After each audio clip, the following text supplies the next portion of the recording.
Assalamu alaikum wa rahmatullahi wa barakatuh mes chers frères et sœurs. Aujourd'hui, Inch'Allah, nous allons parler de l'importance d'avoir la conscience du temps. Mes chers frères et sœurs en islam, comme vous le savez, la vie est une bénédiction qui est limitée et qui est extrêmement précieuse qu'Allah Azza wa Jal nous a accordé, nous, ses serviteurs, pour en jouir qu'une seule fois seulement. Malgré cela, le bienfait que les êtres humains gaspillent le plus souvent est le temps, n'est-ce pas? Il est crucial donc d'utiliser le temps pour les plus précieuses tâches, parce qu'il y en a plus d'un qui peut être accompli à tout moment de la vie, mais les plus importantes d'entre elles devraient être de nos jours prioritaires. Quant aux autres tâches, il faut les classer selon leur importance et degré. Cet important principe doit être suivi afin d'utiliser au mieux le temps et en tirer le meilleur profit. Et en effet, Allah subhanahu wa ta'ala dit dans la sourate Al-Asr: par le temps, l'homme est certes en perdition, sauf ceux qui croient et accomplissent les bonnes œuvres, s'enjoignent mutuellement la vérité et s'enjoignent mutuellement l'endurance. Sourate Al-Asr, versets 1 à 3. Cette sourate, commençant par un serment sur le temps, nous enseigne que le temps, qui n'est pas mis en valeur par des conseils sur la foi, le bien, le droit et la patience, aura été gaspillé et provoquera la ruine. Mais aussi, elle nous apprend que la majorité des gens se trompent sur le temps. Et en effet, notre bien-aimé prophète, sallallahu alayhi wa sallam, illustre parfaitement le temps avec ses propos.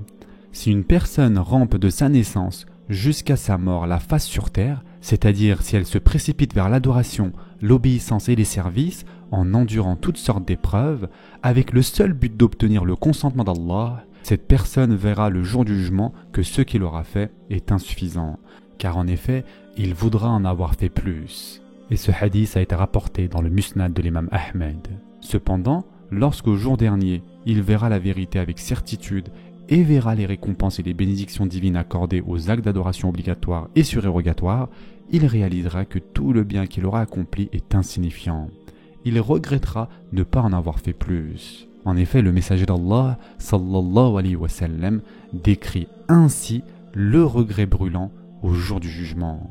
Les gens du paradis n'éprouveront de nostalgie et de regret que pour les moments qu'ils ont passés sur terre sans se souvenir d'Allah, pas pour autre chose.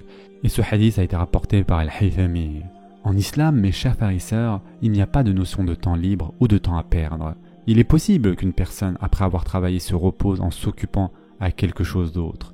Allah Azza wa Jal cependant donne ce conseil. Quand tu te libères donc, lève-toi et à ton Seigneur aspire. Sourate As-Sar, versets 7 et 8.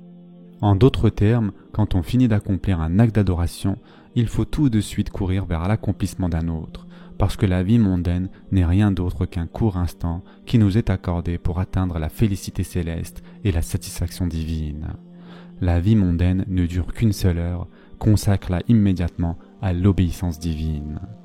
Un jeune doit être conscient qu'il est Ibn al-Waqt, c'est-à-dire qu'il doit apprécier le moment qu'il vit et se préparer du mieux qu'il peut à l'au-delà. Sinon, il aura gaspillé son temps et le temps perdu est un des principaux motifs de regret dans l'au-delà. Et en effet, le prophète sallallahu alayhi wa sallam a dit: profite de 5 trésors avant que ces 5 choses n'arrivent. La jeunesse avant la vieillesse, la santé avant la maladie, la richesse avant la pauvreté, le temps libre avant la contrainte et la vie avant la mort. Et ce hadith a été rapporté par Bukhari. Mes chers frères et sœurs en islam, tout au long de l'histoire, nos érudits, qui firent bon usage de leur temps, passèrent leur temps à lire le Coran, à prier, à faire du dhikr, à éduquer les étudiants et à accroître leurs connaissances. Ce faisant, ils accomplirent d'énormes et précieuses œuvres. D'ailleurs, il y a un verset qui décrit parfaitement l'état pathétique dans l'au-delà de ceux qui gâchent leur vie en perdant leur temps. Et en effet, Allah Azza wa Jal dit: et là, ils hurleront: Seigneur, fais-nous en sortir, nous ferons le bien contrairement à ce que nous faisions. Ne vous avons-nous pas donné une vie assez longue pour que celui qui réfléchit réfléchisse? L'avertisseur cependant vous était venu. Eh bien, goûtez votre punition, car pour les injustes, il n'y a pas de secoureur. Sourate Fatir, verset 37. Mais aussi, Allah subhanahu wa ta'ala a dit: puis, lorsque la mort vient à l'un d'eux, il dit: mon Seigneur, fais-moi revenir sur terre, afin que je fasse du bien dans ce que je délaissais. Non, c'est simplement une parole qu'il dit, Derrière eux cependant, il y a une barrière jusqu'au jour où ils seront ressuscités. Surat al-Mu'minun, versets 99 et 100.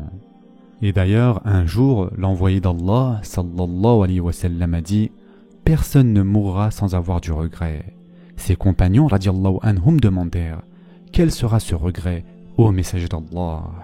Le prophète, sallallahu alayhi wa sallam, dit « S'il est un bon musulman, il regrettera de ne pas avoir accompli beaucoup plus de bonnes actions. Et s'il est une mauvaise personne, il regrettera de ne pas avoir abandonné le mal. » Et ce hadith a été rapporté par Tirmidhi. Comme pour toutes les bénédictions, le principal motif du gaspillage du temps est l'incompréhension correcte de la réalité de la mort. Car dans l'essence de l'âme, il y a la rébellion contre la mortalité. C'est pour cela que l'homme considère toujours éloigner sa mort. Le temps s'écoule selon les lois fixées par Allah Azza wa Jal.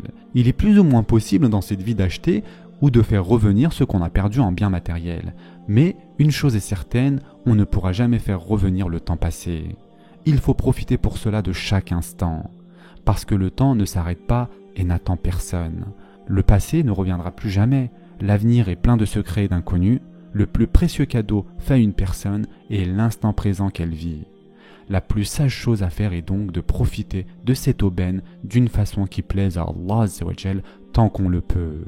Aujourd'hui, personne ne peut rester indifférent au fait qu'une petite pièce d'or soit jetée par terre. Mais c'est dommage que la plupart des gens soient indifférents à la perte de temps qui ne peut être achetée même avec des millions de pièces d'or. Hassan al-Basri a dit « J'ai vu des gens plus avides par la bonne évaluation de leur temps que vous êtes préoccupés par l'amassement des dirhams et des dinars. Ô fils d'Adam, tu n'es rien d'autre que des jours, c'est-à-dire du temps. Quand un jour passe, une partie de toi disparaît aussi. » Quant au grand imam Ash-Shafi'i, il a également dit « Je me suis lié d'amitié avec les soufis et j'ai appris d'eux deux principes importants. Tout d'abord, le temps est comme une épée. Si tu ne la brises pas, elle te tranchera. Et deuxièmement, il est de notre intérêt de diriger notre âme vers Allah, sinon elle nous dirigera vers le mal. » Il est dit dans les versets et les hadiths que certaines périodes sont plus vertueuses que d'autres. Ainsi, il a été demandé aux gens d'être prudents et vigilants en utilisant leur capital vital qui est le temps de la plus efficace façon possible. Certains mois, certains jours, voire certaines heures sont différentes des autres, n'est-ce pas? Et donc, mes chers frères et sœurs en islam, ces moments précieux doivent être utilisés comme des opportunités particulières. 3 mois et surtout le mois de Ramadan valent plus que les autres mois. Il en est de même des 6 premiers jours du mois de Shawwal, ou encore des 10 premiers jours de Dhul Hijjah, ou du mois de Muharram et du jour de Ashura, des 13, 14 et 15e jours des mois lunaires, des lundis et jeudis, surtout les vendredis et les heures du matin. Allah Azza wa Jalla a placé certains moments très précieux afin que nous puissions être constamment attentifs au temps. Parmi ces moments précieux, il y a notamment la nuit du destin, les heures secrètes du vendredi et de chaque nuit où les supplications sont inéluctablement exaucées. Ce sera tout pour aujourd'hui. En attendant, prenez soin de vous mes chers frères et sœurs et à très prochainement, Inch'Allah.